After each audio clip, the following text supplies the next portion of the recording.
The Untold Truth and Sad Ending of the Carter Family, Carter Family Documentary. The most influential group in country music history, the Carter family switched the emphasis from hillbilly instrumentals to vocals, made scores of their songs part of the standard country music canon, and made a style of guitar playing, Carter picking, the dominant technique for decades. Along with Jimmie Rodgers, the Carter family were among the first country music stars. Comprised of a gaunt, shy gospel quartet member named Alvin P. Carter and two reserved country girls, his wife, Sarah, and their sister-in-law, Maybelle. The Carter family sang a pure, simple harmony that influenced not only the numerous other family groups of the 30s and the 40s. It's unlikely that bluegrass music would have existed without the Carter family. A.P., the family patriarch, collected hundreds of British, Appalachian folk songs and, in arranging these for recording, enhanced the pure beauty of these facts of life tunes and at the same time saved them for future generations.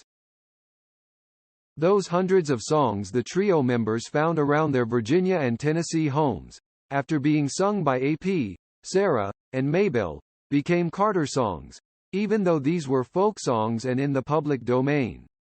Among the more than 300 sides they recorded are Worried Man Blues, Wildwood Flower, and Keep on the Sunny Side. The Carter family's instrumental backup, like their vocals, was unique. On her Gibson L5 guitar, Maybelle played a bass strings lead that is the mainstay of bluegrass guitarists to the present. Sarah accompanied her on the autoharp or on a second guitar, while A.P. devoted his talent to singing in a haunting though idiosyncratic bass or baritone. Although the original Carter family disbanded in 1943, enough of their recordings remained in the vaults to keep the group current through the 40s. Furthermore, their influence was evident through further generations of musicians, in all forms of popular music, through the end of the century. Initially, the Carter family consisted of just A.P. and Sarah. Born and raised in the Clinch Mountains of Virginia, A.P. B. Alvin Pleasant Delaney Carter, December 15, 1891. D. November 7, 1960. Learned to play fiddle as a child, with his mother teaching him several traditional and old-time songs. His father had played violin as a young man, but abandoned the instrument once he married. Once he became an adult, he began singing with two uncles and his older sister in a gospel quartet, but he became restless and soon moved to Indiana, where he worked on the railroad. By 1911, he had returned to Virginia, where he sold fruit trees and wrote songs in his spare time. While he was traveling and selling trees, he met Sarah B. Sarah Doherty, July 21, 1898. D. January 8, 1979. According to legend, she was on her porch playing the autoharp and singing Engine 143 when he met her. Like A.P., Sarah learned how to sing and play through her family. As a child, she learned a variety of instruments, including autoharp, guitar, and banjo, and she played with her friends and cousins. A.P. and Sarah fell in love and married on June 18, 1915. Settling in Maces Springs, where he worked various jobs while the two of them sang at local parties, socials, and gatherings. For the next 11 years, they played locally. During that time, the duo auditioned for Brunswick Records, but the label was only willing to sign A.P. and only if he recorded fiddle dance songs under the name Fiddlin' Doc. He rejected their offer, believing that it was against his parents' religious beliefs. Eventually, Maybelle Carter, B. Maybelle Addington, May 10, 1909. D. October 23, 1978. Who had married A.P.'s brother Ezra. Began singing and playing guitar with Sarah and A.P. following Maybelle's addition to the Carter family in 1926. The group began auditioning at labels in earnest.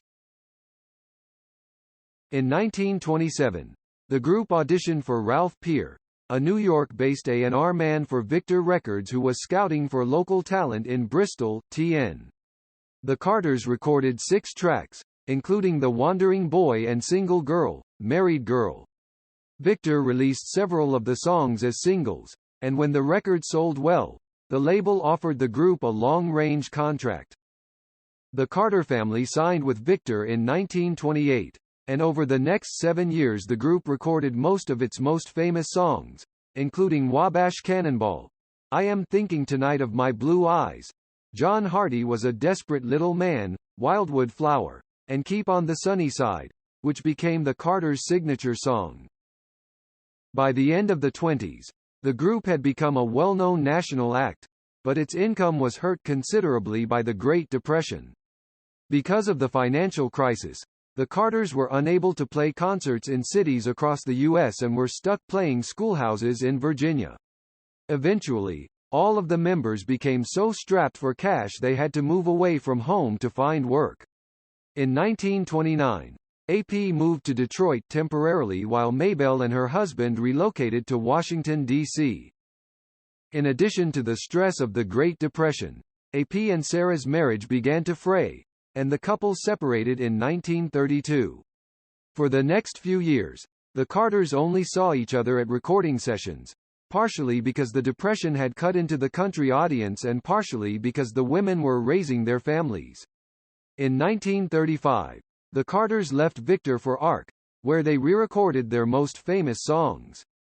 The following year, they signed to Decca. Eventually, the group signed a lucrative radio contract with XERF in Del Rio, Texas, which led to contracts at a few other stations along the Mexican and Texas border.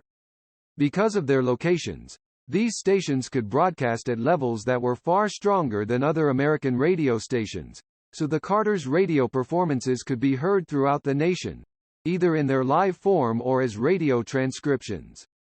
As a result, the band's popularity increased dramatically, and their Decca records became extremely popular. Just as their career was back in full swing, Sarah and AP's marriage fell apart, with the couple divorcing in 1939. Nevertheless, the Carter family continued to perform, remaining in Texas until 1941, when they moved to a radio station in Charlotte, North Carolina. During the early 40s, the band briefly recorded for Columbia before re-signing with Victor in 1941. 2 years later, Sarah decided to retire and move out to California with her new husband, Coy Bays, who was AP's cousin, while AP moved back to Virginia, where he ran a country store. Maybelle Carter began recording and touring with her daughters, Helen, June, and Anita. AP and Sarah re-formed the Carter family with their grown children in 1952, performing a concert in Mace's Spring. Following the successful concert, the Kentucky-based Acme signed AP, Sarah, and their daughter Jeanette to a contract, and over the next 4 years they recorded nearly 100 songs that didn't gain much attention at the time. In 1956, the Carter family disbanded for the second time. 4 years later, AP died at his Mace's Spring home. Following his death, the Carter family's original recordings began to be reissued. Goodbye Carter Family.